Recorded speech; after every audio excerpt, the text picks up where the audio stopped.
Assalamualaikum warahmatullahi wabarakatuh. Salam sejahtera bagi kita semua. Perkenalkan, nama saya Yolanda Mapa, NIM K021 1911018, Program Studi Ilmu Gizi Fakultas Kesehatan Masyarakat.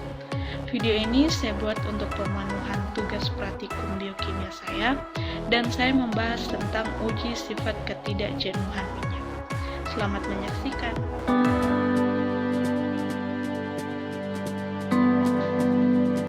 Uji sifat ketidakjenuhan minyak. Pertama-tama, mari kita ketahui apa itu lipid.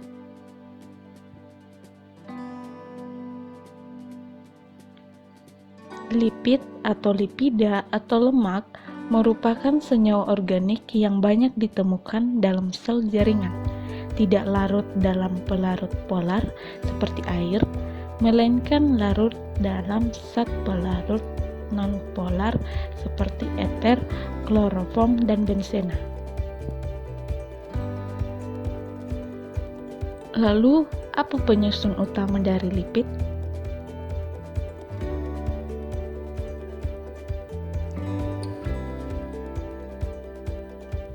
Penyusun utama lipida adalah trigliserida, yaitu ester gliserol dengan 3 asam lemak yang bisa beragam jenisnya.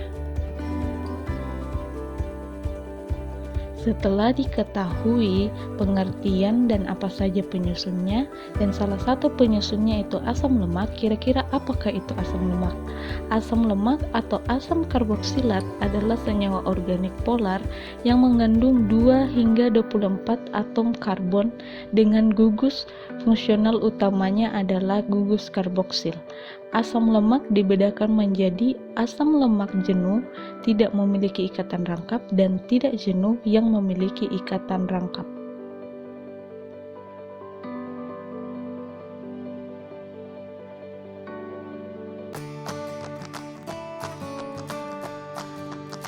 Benar tidak ya teori tersebut?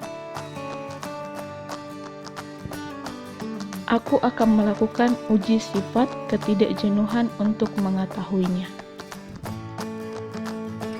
Uji sifat ketidakjenuhan minyak adalah uji kualitatif kimia yang dilakukan untuk mengetahui asam lemak yang dikandung oleh minyak yang dijadikan sampat. Selain minyak, apa ya yang kubutuhkan?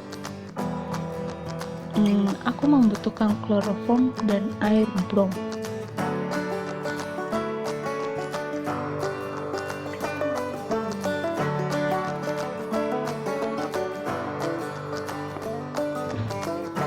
Hei Kola, aku ingin bertanya kepadamu.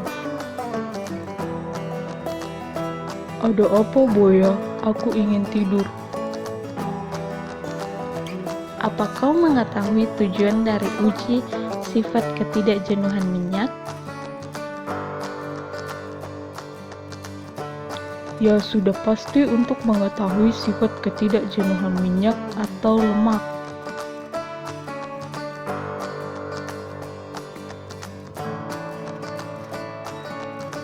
Aku sudah tahu itu, tapi bisakah kau menjelaskannya lagi?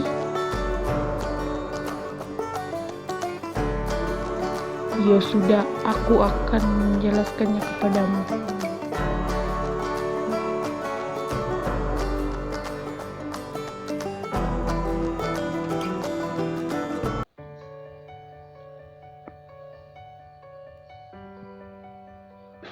Untuk mengetahui tujuan sebenarnya dari uji sifat ketidakjenuhan minyak, pahami prinsipnya berikut.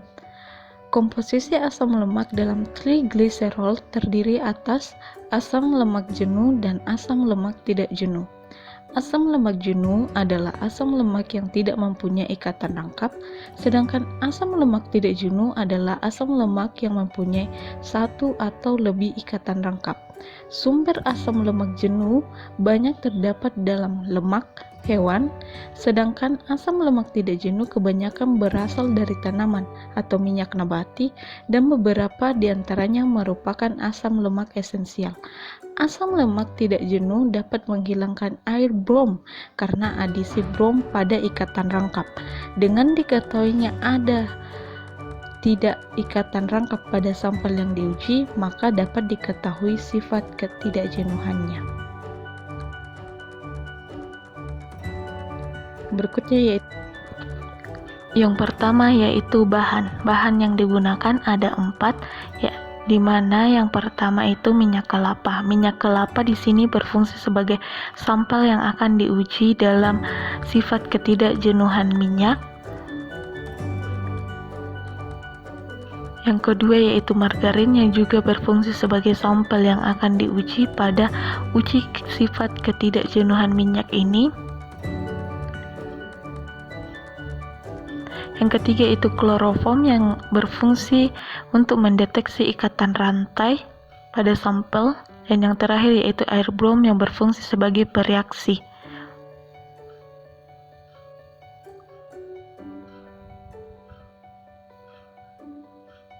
Yang kedua yang berikutnya yaitu alat.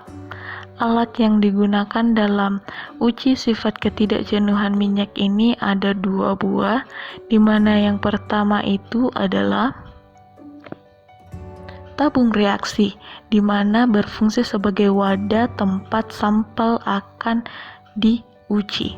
Yang kedua yaitu pipet tetes yang berfungsi sebagai alat untuk meneteskan air brom ke dalam sampel. Setelah diketahuinya alat dan bahan yang akan digunakan, maka kita akan melakukan percobaan dengan mengikuti prosedur yang ada, di mana prosedur yang dianjurkan untuk uji ini yang pertama yaitu masukkan 3 tetes minyak kelapa ke dalam tabung reaksi yang sebelumnya sudah disiapkan. Yang kedua, tambahkan 3 ml kloroform yang berfungsi sebagai pendeteksi ikatan rangkap pada sampel yang akan diuji. Yang ketiga, tambahkan setetes demi setetes air brom sambil dikocok hingga warna merah air brom berubah. Nah, jika warnanya berubah, maka itu menandakan bahwa sampel tersebut mengandung ikatan rangkap. Lalu amati perubahan warna yang terjadi, yaitu apakah tetap merah atau berubah warna menjadi bening.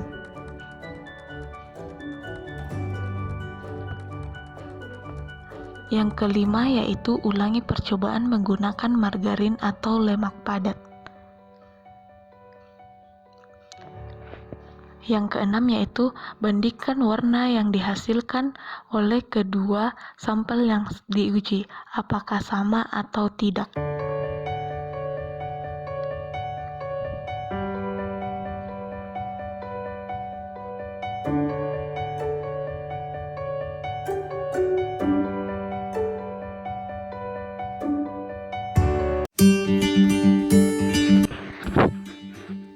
Setelah melakukan percobaan sesuai dengan prosedur yang ada, maka menghasilkan hasil percobaan sebagai berikut. Pada percobaan yang pertama yang menggunakan minyak kelapa sebagai sampelnya, yang sebelumnya sudah diberi larutan kloroform sebanyak 3 ml, sebelum ditetesi air brom warnanya kuning bening, dan sesudah ditetesi warnanya menjadi merah kecoklatan, lalu lama-kelamaan menjadi bening.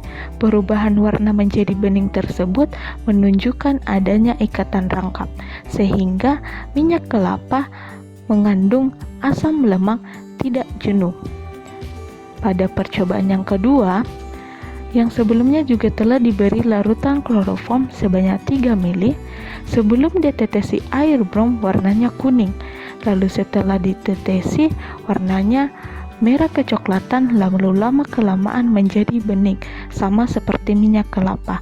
Hal tersebut terjadi karena adanya ikatan rangkap, sehingga margarin termasuk juga asam lemak tidak jenuh.